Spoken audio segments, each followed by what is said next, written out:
Well, that he's from the hurling fraternity, and I don't know of any other field game that gives more pleasure. I think we're unique in this country to have a sport as exhilarating, as exciting as hurling. Like, I thought as I was coming in here about that match I watched recently between Kilkenny and Tipperary. I don't think in, what is it, 50 years or so of watching sport, I've seen anything quite as exciting. And this sport is unique to Irish people. We have to treasure this, we have to nurture it, we have to encourage people to play it. I don't think we realise how lucky we are. Okay, that's so the person, game. Yes, well, well, the guy I have in mind, I think the highest accolade I'd pay him is that he is to hurling what Maurice Fitzgerald is to Gaelic football, except that he is recognised as a genius in his county. Oh, the bitter word, John. This guy has the speed of an Olympic sprinter. He's got the poise and the class of Muhammad Ali. He's got the vision of Eric Cantona. Are you allowed mixed sports? You are, of course. Above all, he's an unselfish player. Whenever he sees a player who is better positioned, he'll pass it to him. Never once has he been picked on by the referee and sent to the line in a career now that's stretched about 18 years. Quite a remarkable guy. And I reckon he's got about another 15 years, maybe 18 years, just as a hint, you know, in him. All right, that's your testimonial. He has given tremendous pleasure, and that is the measure of a guy. People pay to watch this guy play. Okay, Barry Henriques, you want to say something as well? Yeah, commentators by definition don't tell lies. They exaggerate the truth, and after one particular gem, every commentator has his own metaphor. After one particular gem, and this ball was doing a river dance in the back of the net, I just said, God in his heavenly throne couldn't do that. Now, that's okay, I thought. And in Kilkenny, in my hometown of Callan, about 2 days later, I met a lady on the street, very holy lady, and she said, I love that chap to bits, but you should not blaspheme on the radio. I love listening to you on the wireless, but don't blaspheme. And she said, God is #1, and she pointed into her fist like that. And I said I was suitably reprimanded, you know, and I went off with my head bowed, and she shouted after me, will #2 do ya? Well, I think it's a good way to introduce my next guest, because he may not be the God, but in hurling, he is God. I want you to welcome the winner of four All-Ireland medals, 9 All-Star awards, and as if that weren't enough, he's been twice handball world champion. He's the artful dodger himself. He's from Goran and Kilkenny. Dennis Joseph Carey. DJ, come on.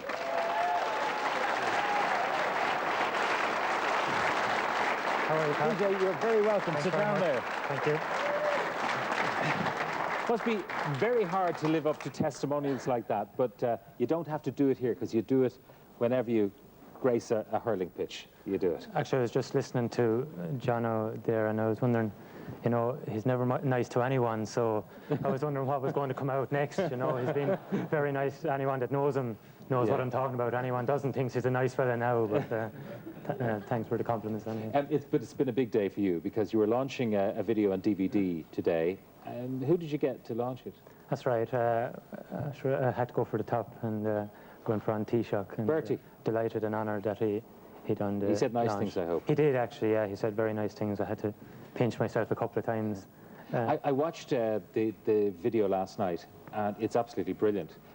And it's kind of a 2-part thing, and I didn't realise the second part. I switched it off as the credits were rolling, because that's all about you. It's about hurling, it's about your youth, and about your triumphs and your retirements, plural. It's about all of those things. But there's a second part. What's the second part? Yeah, the second part, Pat, you know, Brian Carey was the original man, came up with the idea.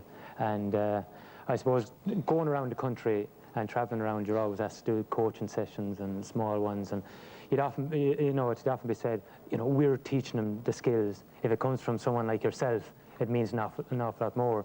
So I was delighted then to have the opportunity of putting a skills session, about 20 minutes. Skills of her. Well, there's 5 or 6 skills in there. You know, there's millions of skills in the game. You know, it's unbelievable how skillful a game it is. But there's 5 or 6, and they're very basic: rising, blocking, hooking, striking, that type of thing. But oftentimes overlooked and forgotten, because you know, you move on to harder skills and you forget the basics. Well, I don't know what number of skill the one I'm going to show now is. I was watching it last night, and I figured this is the bit I've got to show, because if you just refresh people about last year, you had an unfortunate year I mean, from a physical point of view, you had two misadventures. Yeah, I hurted a disc in my neck in a car accident the year previous. And then And that wouldn't fix as quickly as you would have liked. No, these things go on. Injuries go on, especially something you don't really know much about. And then I was ready to come back, or almost ready to come back, or deciding on it, and I had to go into hospital with an appendicitis. So that kind of put the kibosh on the year. But luckily enough, you know, came back and the rest is But you had to get ready in 6 weeks. Well, you know, that would be, you know, that's the nice way of putting it is 6 weeks. But in fairness, I had done a lot of hard work with my own club in Gorn under John Brennan. I was training hard until the appendix went, and then, you know, that put me back a step or two. All right. But you had to top it up then. Top it up then, yeah. So you came back into the championship at the penultimate stage. Yeah, I suppose there was no greater time to come back, really. You know, you had the incentive of playing Tipperary, even though great rivalry of the past between Kilkenny and Tip. The only one of that team played in a game against Tip was myself in the championship, and that was way back before we can, you know, we forget it at this stage in 1991. So that old rivalry was gone, you know, but it's certainly renewed over the last couple of years. Yeah, but what I'm picking out now is from the final against Clare, and 3 minutes in, you remember what happened, and most people do, because this was just a stunning moment. Have a look. Nicely down here towards Henry Shefflin. What a battle he's going to have with Sean McMahon. It's starting already. Thundering forward, looking for the opening score. It's a goal! DJ Carey with yet another championship goal, and only 3 minutes are gone. For Kilkenny to get a goal in the first minute of the game is one thing, but for DJ Carey to get it is another thing, because of the psychological lift it probably gives the Kilkenny team. I suppose that's something you're conscious of over the years, that DJ putting the ball in the back of the opposition net again is worth more, I think, to the Kilkenny team than the 3 points it puts in the scoreboard. It was this marvellous run here by Henry Shefflin, getting away there from Sean McMahon, and a little touch in. The master strikes. I was going for a pint. DJ said it was a great pass, but I was going for the pint. DJ appeared out of nothing like a ghost, and he come and just flicked it, just turned his hurl like no one else could do, and just flicked it into the bottom corner. And that's the difference between a good player and a great player as he is, you know. Technically it was brilliant, and everything about it was excellent, but he made it look as if he was just chipping the ball somewhere, you know. And it was no Ireland final on a few minutes, him still under massive focus, massive media focus because of his comeback, and he made it look as if he was just out for a stroll in the park.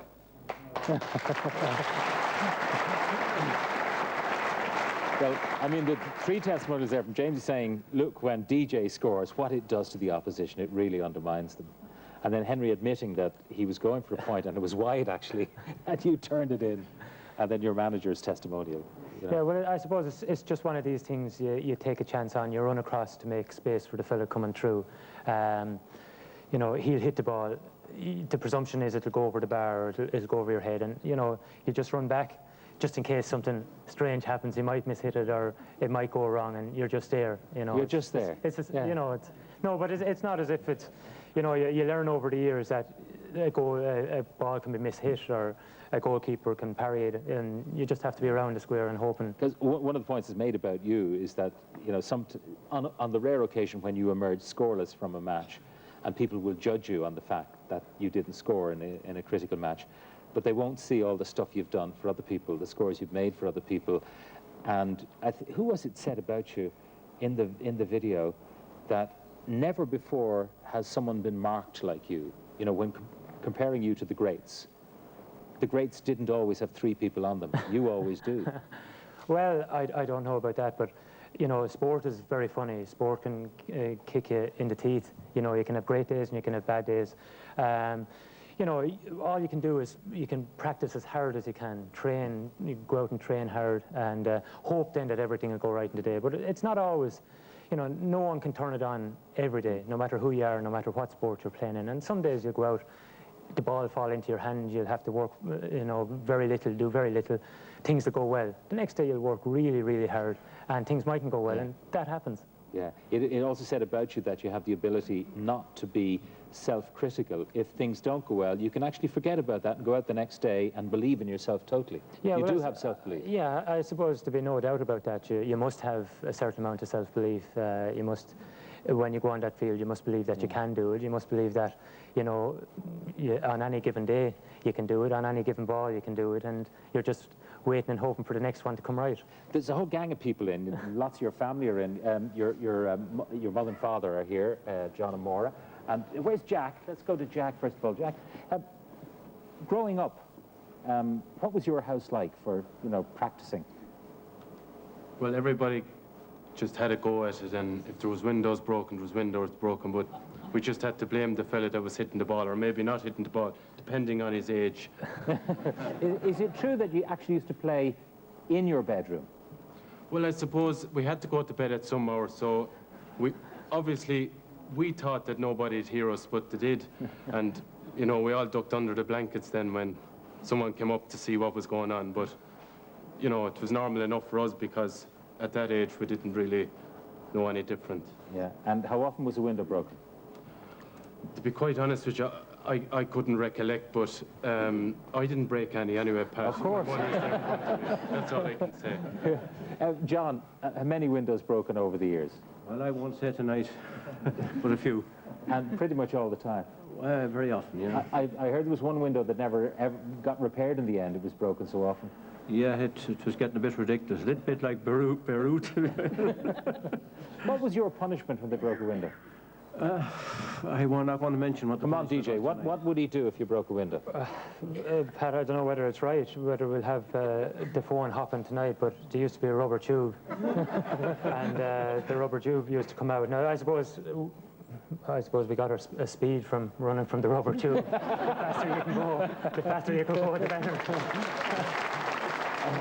And I believe that occasionally you'd manage to disappear the rubber tube. Yeah, but when you come from a farming background, Pat, there's plenty of rubber tubes to go around. There's plenty in storage, so we got rid of it every now and again. We cut it with hacksaw blades so it couldn't be used, but one He found appeared another another one. day. He found another one.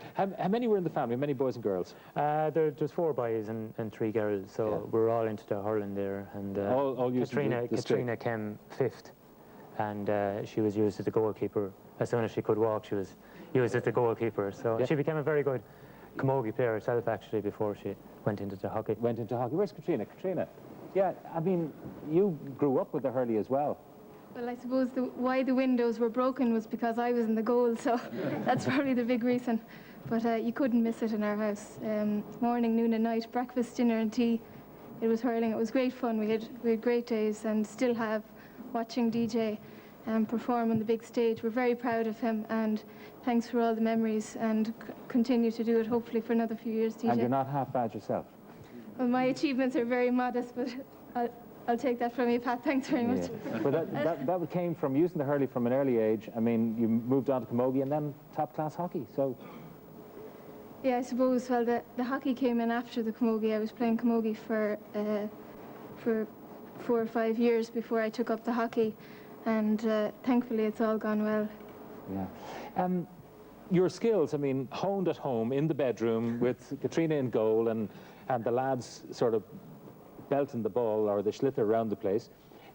But putting manners on your hurling, that really came in school, didn't it? In your national school in Goran. It did really, yeah. We were blessed. I suppose, you know, I'd have to give my uncle Martin great credit for taking us, you know, taking the hurling up. He was a great man over hurling. My Aunt Peggy, who took the 2 young fellas tonight, she won 4 All-Ireland camogie medals. So they were a great influence in the household for us. And then we moved into Goran National School, and there was a great crop of us moved in, you know, with Charlie Carter, Pat O'Neill, a load of lads moved in at the one time, and we're blessed in Kilkenny to have so many brilliant teachers, fantastic teachers who are just, you know, fanatical on hurling and fanatical on Kilkenny hurling, and delighted that I have 2 of my own, you know, teachers here tonight, John Ox and Dick O'Neill. Yeah. Hello, men. How are you? John? Let's find them there. Because I wanted to talk to you about the talent. Was it obvious? It was, Pat, but it became more obvious as time came on. We had a great crop, as DJ says, and it was only really when we went out to the county, later on to Westmeath and Galway and places like that, that the people came up asking, who is the little lad? Because he stood out like the star he is now. How much smaller was he than the rest of the class? There's a photograph in the video, and it's hard to see him behind a football, Pat. Yeah, you see it there. I told our gang, our crew, that was actually a slither in front. He was so small. He's small, Pat, but he's he not wasn't that small. Or he was small. There was a famous game against the under-12s against Thomastown. That's right, Pat. It was one of the games in the under-12 school league, which we still run in Kilkenny. And we were playing our rivals Thomastown over in Nime, across the fields from DJ's house. And DJ was up front as usual. This high ball came in and he doubled on it. And this elderly gentleman who was over supporting Thomastown, driving half the team, I suppose, said, "Who's that chap there?" The last time I saw anybody ever hit a ball like that was at Paddy Phelan. Now, we hadn't a clue who Paddy Phelan was, but as it turned out, he was DJ's great-granduncle who made the team of the century in 1984. Right. So it was in the blood. I mean, the way he actually took the ball was in the blood. It was in the blood, but he had to work hard at it himself, and he literally lived with the hurl. You came to Gordon with the hurl, you brought it out before school, you brought it out at 11, you brought it out at lunchtime, and he brought it home with him as well. And you weren't complete without your hurling. Yeah. Why was he called the Dodger? Was it in national school he got that name? I'll let my friend in crime here, Dick O'Neill, tell you that. Right, Dick. Well, Pat, to us he was always a Dodger, you know. And when he came down to us, he was small in stature, so he was blessed with a very, very good sidestep, which generally got him out of trouble. And I suppose going off to matches, his mother, I say, had the rosary beads worn out, praying he'd come home safely. But the bigger and the tougher they were, no matter the DJ, a jink to the left or a jink to the right, he usually left him floundering in his wake. So he's called the Dodger? The Dodger because of his brilliant sidestep. School, national school, okay, you can get through that. You learn your 3 R's and so on. Then you go to kind of more serious school, St. Kieran's, isn't it? Yeah, I had a great few years in Kieran's, yeah. And I mean, one of your teachers on the video said that you arrived kind of with the stick in your hand, and they kind of knew that you might be good at this game. Yeah, again, a load of us, you know, went into that school. Adrian Rowan, there was another one, went into it, and we all went with our hurls. Hurl was on the back going in, and that's all we done. If we were early, we hurled before school. During the 5-minute break, we hurled, and, you know, lunchtime after school, it was great. Of course, we're talent spotting the people who are into hurling, and in fact, all teachers are into hurling in Kilkenny. Yeah, well, of course, Kieran's is known as a nursery for hurling, and I suppose But it is also a school, DJ, I have to remind you. How were the studies? Well, the studies were okay, Pat. We studied the 4 corners of the hurling pitch. That's all we studied. Nothing else. We didn't need to study anything else. And when the Leaving Cert was looming, I mean... Yeah, the Leaving Cert was unusual for me because I had just come out of minor, so I was playing under 21 senior. I actually played junior with Kilkenny because my club was intermediate and senior colleges. I was playing under 21 intermediate. A lot of teams with the club as well. So Dermot Healy, who was the man brought me on with Eddie Kerr and Ollie Harrington, brought me onto the senior team. Dermot came to me about 3 weeks before the Leaving Cert, and he said, you know, what's the story? Are you doing the Leaving Cert, or what are you doing? And I said, well, I didn't get a chance of doing any study yet. So he said, go off, I don't want to see you here for the next month. He said, I'll see you in a month's time. Go off and do your Leaving Cert. So I suppose that's the amount of heat. I'm not recommending that nowadays, no, or anything, but we got away with it. You got through it, We got away with it, yeah. Yeah. The kind of attention you were getting, though, at this point, all the different levels at which you were playing, and people were beginning to talk about you, weren't they? Yeah, you know, you're widely known in Kilkenny from a very young age. You're widely known, you know, this fella or that fella's coming up and he's good. As I said, we're quite lucky. We come from a county that's very successful. So under 12, under 14s, there's always people looking and spotting and seeing what the next talent is, so they can go along and say, well, this fella will be good or that fella will be good in a few years' time. So it's, you know, and then in Kieran's, it was a huge thing to be playing senior hurling and senior colleges at the one time. So they knew you were special. Well, not that, you know, an awful lot of players are lost to the game as well. You know, they can get a lot of hurling at an early age. They can lose it. They might get fed up with it. They might move further on. And of course, these days, the amount of work that people have to put in to stay at the top level is horrendous. Yeah, it's huge. It's huge. It's gone from a couple of nights a week. Just to get a sense of how unusual you were, though, Barry Henrique, you have You want to tell me about the best point you ever saw DJ score? Yeah, I hope it's on the video because it was the under-21 All-Ireland final against Tipperary in 1990, and we won it a year before, and before our time. But I remember Tom Murphy getting a ball, and we were hurling into the town end, and he got a ball on the far side of the field, drilled it across the park, and Adrian Ronan was left half forward. Charlie had made a run down the left wing, and he was right in front of the dugout, and Ronnie tried to get it to Charlie. The Tipperary right half back blocked his way, and I remember one of the most astute hurling mentors I ever met in my life, Brendan Fennelly, was right in front of Ronnie at the time, and he said, "Dodger is ready." And Ronnie did a 180-degree turn, hit the ball 65 yards down into the corner. DJ came for it with his back to the line, went into the sky like a kestrel, grabbed it, and unusually, I do not exaggerate, he twisted in midair. And like your friend Paul Hennessy that says, a greyhound, when the lid goes up, he hits the ground running. When DJ came down, he hit the ground running. And the most beautiful stroke I can ever remember of a point, dissected it to Tipperary post. And I remember Fennelly saying to me after that, "We'll win this All-Ireland." We did by 2 points. Oh. Magic. What a story, what a story. You know, if it was on the video, I'd take it off and put you on instead, because it couldn't possibly live up to that description. Depends on what money you're paying. Barry wouldn't be known for his exaggeration now, right? No, not at all. No. He tells it as he sees it. Your good friend and colleague and contemporary, Charlie Carter's. Charlie, just wanted to talk, where's Charlie gone? There he is. Charlie, what does it mean when you have DJ available to play, or maybe coming on, suspect fitness maybe, or an injury, but he comes on? What effect does that have? Well, a handy day that you have DJ in your team, that the Young Ireland Gordon or with Kilkenny, your chances are greatly enhanced, so they are. And I suppose, like, when the ball comes to DJ, there's a buzz, and you hear it in the crowd, and even the players are not supposed to hear it in the field, but we hear the buzz when the ball is heading in his direction, and because you get moving fairly quick, because he could be going to lay it onto you, or you just don't know what he could do, you know. But he always comes up with a bit of magic, that's for sure. And the effect on the opposition? Well, well, I don't know, Pat, because I've been very, very lucky to. I never had to play against him.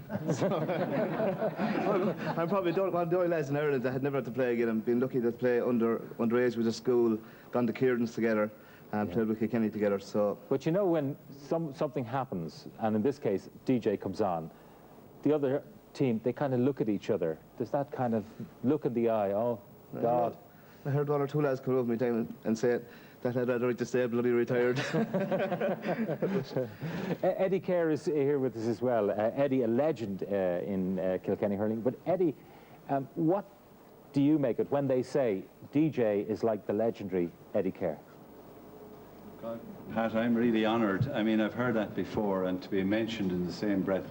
If I looked anything like DJ on the field, I'd be absolutely thrilled. I mean, I've watched DJ since he was a minor, since he was in Kieran's College, and I have so much admiration for the guy. I mean, I've seen a lot of the legends that are referred to often in hurling terms, who are absolutely brilliant in their own eras. But this is mentioned already about the number of skills in hurling. I've never seen any hurler who can perform all of those skills 100% perfect. And DJ is the only one I've ever seen being able to do that. So I think that...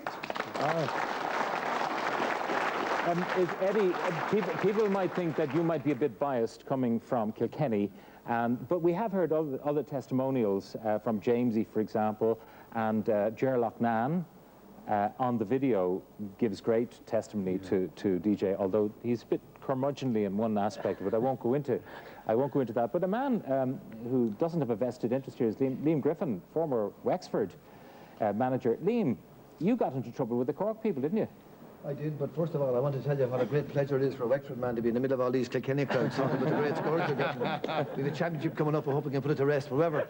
No, I mentioned him in the same breath as Christy Ring, and I got into trouble with some Cork people, but to be fair, we're on the Late Late Show, and we're still mentioning Christy Ring's name, and I'm proud of that as a hurling man. Yeah. If we can keep Christy Ring's name alive in our game, we've done a great job for hurling.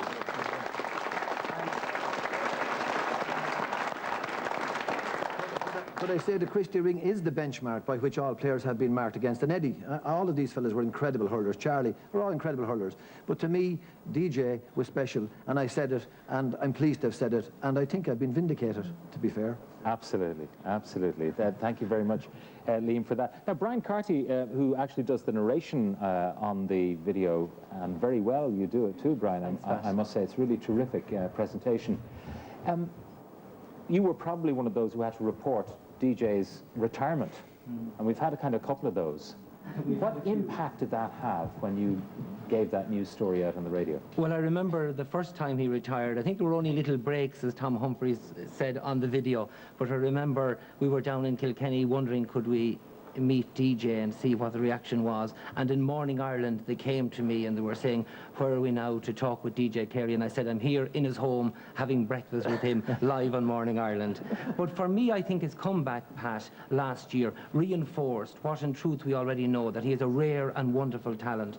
He has what I would describe an indefinable magic called star quality. And you alluded to it there earlier where you talked about the fact that he had a appendicitis operation, that he was injured, he came back with 6 weeks training, and that he produced a performance in the All-Ireland semi-final, which was quite wonderful. And the thing that most of all, there were doubts coming into that game, could he deliver? The only one person that had no doubt whatsoever was DJ Carey. He has total and utter belief that he can deliver at the highest level every single time. There would be no doubt with him.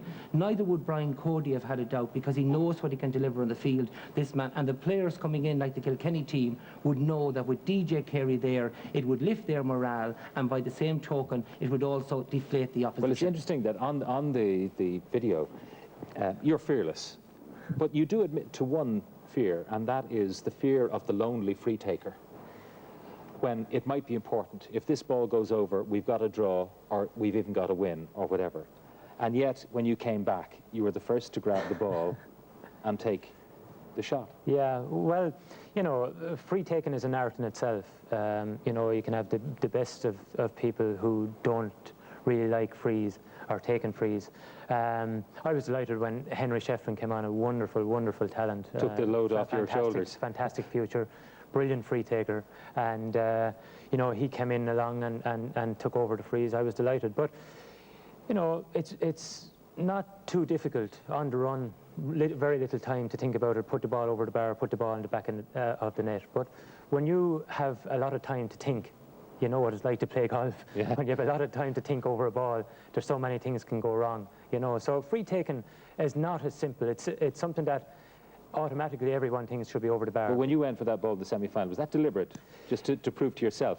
Well, I've got it. I'd been asked, Brian had asked me before the game, you know, or the week of the game, would I hit the 65s? I've been hitting them well with the club, and I said, yeah, I'd be delighted to hit the 65s if we get one. And it came in a great time of the match for me. It came very early in the game. The game wasn't even settled at that stage, and you know, the ball went over the bar, lucky enough. Yeah, and that, of course, had the intimidating effect also on Tipperary. The game itself, it's almost a full-time professional game. I mean, you have Brian O'Driscoll on the video saying, I have a tough game on a Sunday, and then I expect to have Monday off and a bit of light training on Tuesday. You go to work on Monday. Yeah, but it's something I enjoy doing, and as a self-employed person, I don't have to go to work. You know, I can take the few hours off, but I can make that decision myself. You know, I'm not under contract. And you don't ever want to be in your sport? No, I enjoy the amateur game. I enjoy travelling around the country. I enjoy, you know, I won't call it an amateur game. It's the game I love. I love nothing more than hurling. It's brilliant. The organisation is great. But in fairness, you know, I was part of getting the GPA up and running, which is the Gaelic Players Association, and delighted to do that. Very proud of that. But it's not about a professional contract. No, we don't want professionalism in the game. We want to go forward with the GA as an association. We want to go forward together. We want to highlight our problems as players. But people have said about you, you could have played soccer, you could have played, well, someone said in the video basketball. Now, I had my doubts about that. I don't think, you know, Michael Jordan and yourself are slightly different in height. But you could play at any sport. Certainly you play golf at a very high level, and you don't even have time to practice every day. You play off 6 or something like that. You could be a scratch golfer without any difficulty. The rewards in those other sports are enormous financially. Yeah, but, you know, it's very easy to get to a certain level. You know, we get to a very high level in our own sport, and you can get to a certain level in all sports. We can kick a football around, we can play soccer, we can play basketball, we can play golf, we can play other sports. But there's a certain level you can actually get to. But to take that final step, you know, is almost impossible. The game that I was given talent to do and very lucky to do, and to be very, very lucky to be born in a county and a club situation, you know, that everything revolved around hurling. I'm delighted with that. Yeah, but here's a man who's twice world champion in handball as well. Yeah, I was looking. Probably sometimes it's overlooked, and you know, if anyone ever wants to be very good, you know, at hurling or another sport, I think a second sport like handball is phenomenal. Fantastic sport. You have one other preoccupation in your life. You don't smoke, you don't drink, and you'd like your kids, not necessarily, they'll do what they want to do probably by the time they're 18, but the one thing you want to give them as children is to get out there and be active. Yeah, it's the one thing I'd encourage all over the country, you know, when I'm presenting medals or whatever I'm doing. You know, encourage parents, get the kids out, get them out playing, whatever it is. They don't have to be champions, they don't have to be the best, they don't have to be really good at it. But any little bit of exercise that they can do means that they're away from televisions, they're away from PlayStations, they're healthy. They're strong, they're fit, they're healthy. And my belief is that you should go to bed, a youngster should go to bed tired from running all day, not go to bed staring at the telly. Not go to bed looking at a video and falling asleep. That's my opinion. Okay. John, I couldn't let DJ leave the studio tonight without reference to something else, another part of DJ. John O'Shea, you're here not just in a sporting capacity. What else has DJ been involved in? Well, I think we've all seen a part of DJ tonight that perhaps we all didn't know. He is an extraordinarily sincere, sensible, and intelligent man. He also realizes that 2/3 of the world's population live in abject poverty. And he decided some time ago he'd like to do something about it. So we asked him to go to Calcutta to see some of the 8,500 street children that we've rescued from a life of misery and deprivation. And we saw DJ act in a way that I wouldn't have thought a top sportsman would act. He showed tremendous love for the children, and that was transparent, and you can't hide that. And that love was a two-way thing. And the kids are still asking today when this cricketer is coming back, because they'd never seen a man wield a come on before. And they presumed that he couldn't afford a cricket bat or something, but he tried to play cricket. He was, by the way, he wasn't great at it. I think, let's be honest, he wasn't great at it. The kids thought he was marvellous because he was trying. But it was very important for us, and very important, I think, for DJ's development as a human being as well. But there'll be many people in this country now will have been impressed and influenced by the fact that DJ found time to visit the most deprived children on this planet. And we would hope that in years to come, some of them will volunteer to go and work in places like Calcutta and in other areas of deprivation. So we're very grateful to DJ, and we look forward to his forthcoming trip to Africa. All right, thank you, John. By the way, John, before we close, there's one person we have to just get a word from, Christine, she who must be obeyed. That's Mrs. DJ. Christine, what's it like living with a legend? He's easy enough to live with, Pat, probably because he's not home that often. But when he's there, he's easy enough, all right. Yeah, he's easy. But he's off giving out medals, he's off doing this, that, and the other. You know, must be tough on you too. Well, I never knew any different, Pat. That's the way he was from the time we met, and it hasn't changed. So, got more into it, all right. But I haven't known anything else. So, well used to by now, anyhow. All right. Well, you're living with a great fella, that's for sure. Although he's probably has feet of clay at home, as we all do. Exactly. Yeah. Christine, thank you very much. DJ, I want to leave everyone tonight. Thank you very much for taking the time to be with us on the show tonight. But I want to leave people tonight with just a selection of your greatest hits. This video is going to be top of the charts, I've no doubt about it. It's DVD or a video, whichever format you like. But DJ Carey, thank you very much. Thank you very much, Pat. Thanks a million. Thank you.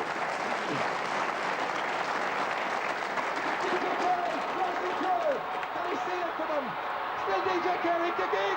Oh, it's got a goal!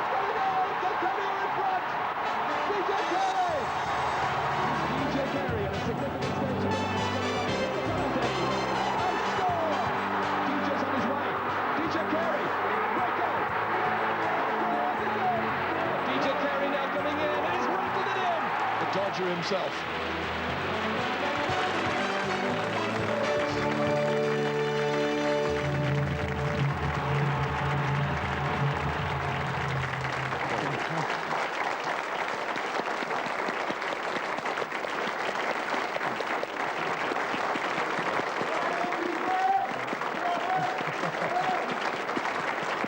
A little